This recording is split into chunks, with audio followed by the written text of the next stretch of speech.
শিক্ষার্থী বন্ধুরা, reflex 1 to 10 ক্লাসের পক্ষ থেকে আপনাদেরকে অসংখ্য ধন্যবাদ ও আন্তরিক শুভেচ্ছা জানিয়ে শুরু করতেছি আজকের ক্লাস। তো আজকের ক্লাসে আপনি গণিত বোঝেন না, গণিত পারেন না, কী কারণে পারেন না এবং কী জন্য পারেন না এই সম্পর্কে সামান্য একটু ধারণা দেওয়ার জন্য আমার আজকের এই ক্লাস। তো আজকের ক্লাসে আমি আপনাদেরকে যে বিষয়টা বলতে চাচ্ছি বা যে ধারণাটা উপস্থাপন করতে যাচ্ছি আপনাদের সামনে, সেটা হচ্ছে গণিতের বেসিক কীভাবে আপনি ঠিক করবেন। গণিত শিখতে আপনার সর্বপ্রথম কোন জিনিসটা প্রয়োজন, কী কারণে আপনি গণিত বোঝেন না, এই বিষয়টার উপর আমি আলোচনা করব। সেটা হচ্ছে গণিত একটি বিষয়ের নাম, গণিত একটি নাউন, এটা একটি বিষয়ের নাম, এটা একটা সাবজেক্ট। এটা আমরা প্রত্যেক ক্লাসে যে ক্লাসে আছেন প্রত্যেকের একটি গণিত নামে একটি বই আছে, অঙ্ক নামে একটি বই আছে। তো গণিতের সন্ধি বিচ্ছেদ করলে আমরা পাই গণ যোগ ত, অর্থ হচ্ছে গণনা করা হয়, অর্থাৎ গণনা করা।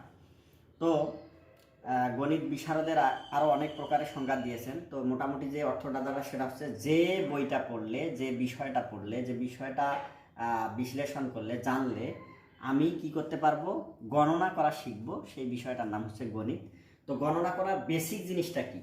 আমি যদি বাংলা শিখতে যাই আমাকে সর্বপ্রথম কি জানতে হয়? বর্ণ জানতে হয়। স্বরে ও, স্বরে আ, ক, খ, এরকম দুইটা একটা বর্ণ মিলে যখন, যেমন স্বরে আ ম আম, একটি শব্দ তৈরি হলো।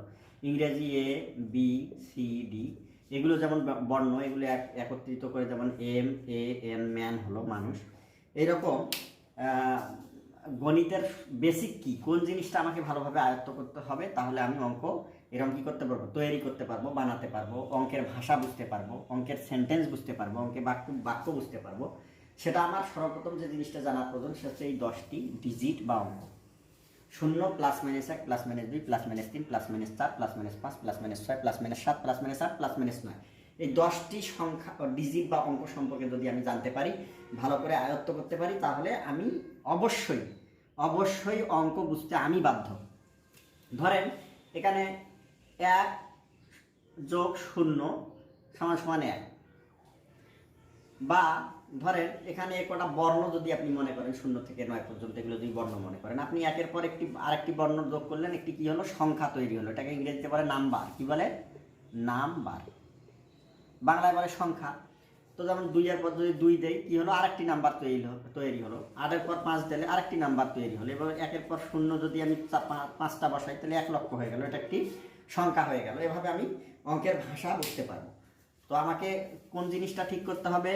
আমাকে অবশ্যই ঠিক করতে হবে অঙ্কের বেস শিখতে গেলে, অঙ্কের ভিত্তিটা মজবুত করতে গেলে এই 10টি ডিজিট সম্পর্কে আমাকে ভালোভাবে আগে আয়ত্ত করতে হবে। আমি আয়ত্ত করবো কিভাবে? সবাই হয়তো ভাবতেছেন যে 1 থেকে 9 পর্যন্ত সবাই জানেন, না, ওইভাবে জানলে হবে না। আপনি অবশ্যই দেখেন সবগুলো যোগ করবেন। 0-র সাথে 1 যোগ করলে, 0-র সাথে 2 যোগ করলে, 0-র সাথে 3, 1 যোগ করলে, 1 2 যোগ করলে, 1 3 যোগ করলে কি হয়, এবার 4 প্রক্রিয়া, প্রত্যেকটা সংখ্যার মধ্যে 4 প্রক্রিয়া খাটাবেন। গুণ করলে কি হয়, ভাগ করলে হয় 8 ভাগ 4, 9 ভাগ 3, 5 ভাগ 7, 1 ভাগ 2, এর প্রত্যেকটা ভাগ করে 1 থেকে 9 পর্যন্ত, বেশি না। আপনাকে বেশি শিখতে হবে না। পরবর্তীতে আপনি কিভাবে সেটা সহজে অল্প সময়ের মধ্যে পারবেন, এই বিষয়ে আমার জানতে আমি অবশ্যই পরবর্তী নেক্সট ভিডিওগুলো বা কন্টেন্ট নিয়ে আপনাদের সামনে উপস্থিত হবো। আপনারা অবশ্যই চ্যানেলটিকে সাবস্ক্রাইব করে আমাদের সাথে থাকার চেষ্টা করবেন এবং বেল আইকনটি অবশ্যই প্রেস করে রাখবেন, যাতে পরবর্তী ভিডিওগুলো আপনার কাছে অটো পৌঁছে যায়। তো এখানে এই 9টি সংখ্যা সম্পর্কে একটু ধারণাও আমি দিই, যে এই 9টি অঙ্ক বা ডিজিট, এটা আসলে আবিষ্কৃত হয়েছে মহাশূন্য থেকে। মহাশূন্য অর্থাৎ শূন্য, মাঝের সংখ্যাটাকে শূন্য ধরা হয়, এটাকে অস্বাভাবিক সংখ্যা বলে। এটা মহাশূন্য নামে আমাদের একটি জায়গা। তো এখানে মহাশূন্য নামে একটা জায়গা আছে, যেখানে কৃত্রিম উপগ্রহগুলো সেখানে পাঠানো হচ্ছে, স্যাটেলাইট বলেন বা বঙ্গবন্ধু স্যাটেলাইট, যেটা কৃত্রিম উপগ্রহটা যেটা পাঠানো হয়েছে মহাশূন্যে, ওখানে কোনো একটা কিছু যদি যায় সে ওজনহীন হয়ে যায়। কি হয়ে যায়? তার কোনো ওজন থাকে না, তার কোনো ওজন থাকে না, তার কোনো ভর থাকে, ঠিকই থাকে, কিন্তু ওজন থাকে না। সে সেখানে গেলে যে কোনো বস্তু, যত ওজনের বস্তু হোক না কেন, সেটা সেখানে গেলে ভেসে বেড়াবে। কি বেড়াবে? ভেসে বেড়াবে। উপরের দিকে যদি যায় সেটা হবে কি, তার ওজনটা কমবে, -1 থেকে আরেকটু উপরে গেলে -2 হবে, আরেকটু উপরে -3 হবে তার ওজনটা, আর নিচের দিকে আসলে 1 হবে, ধীরে ধীরে 2 হবে। তো আমরা ওগুলো পরে জানবো অন্যান্য চ্যাপ্টার। এখানে আপনার মহাশূন্য থেকে উপরে গেলে মাইনাস, নিচে আসলে প্লাস। তো এই 1 2টা যদি যোগ করি, ঘুরে উল্টে কি হলো, এটা টোটালি শূন্য হয়ে গেল। -1 + 1 কি হলো, এটা একটা শূন্যে পরিণত হলো। এজন্য এগুলো সবগুলোর মানে কিন্তু শূন্য। শূন্য তো শূন্য, তারপরে যে +1 -1 আছে এটার মানে শূন্য, +2 -2 এটার মানে শূন্য, +3 -3 এটার মানে শূন্য। এইভাবে প্রত্যেকটারে অর্থ কিন্তু শূন্য শূন্য।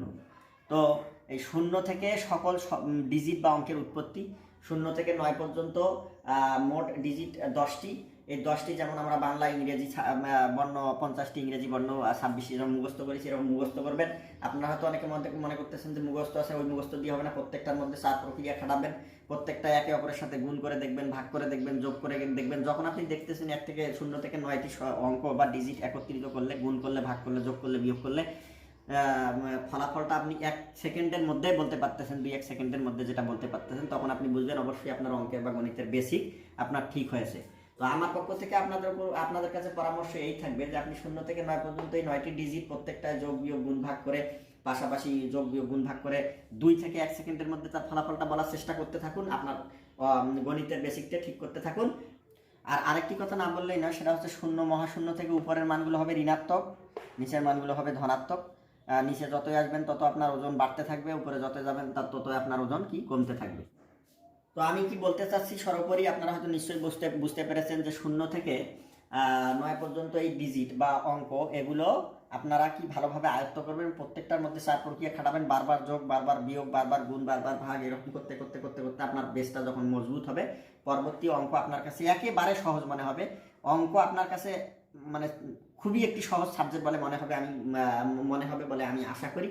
এবং আজকের মতো এই পর্যন্তই। এই ধারণা আমার পক্ষ থেকে আপনাদের উপর অবশ্যই পরামর্শ থাকবে, আপনারা 0 থেকে 9 পর্যন্ত এই বিষয়গুলো বারবার দেখবেন, এই বিষয়টা ভিত্তিতে মজবুত করবেন। তারপর অঙ্ক কি, বীজগণিত কি, পাটিগণিত কি, বা ক্যালকুলাস কি, যোগজীকরণ কি, অন্তরীকরণ কি, বা ভেক্টর কি, কোন ধরনের অঙ্ক কি জন্য বুঝতেছেন না আপনি নিজে নিজে সেটা বুঝতে পারবেন। আমার পরবর্তী ক্লাসগুলো অবশ্যই দেখবেন।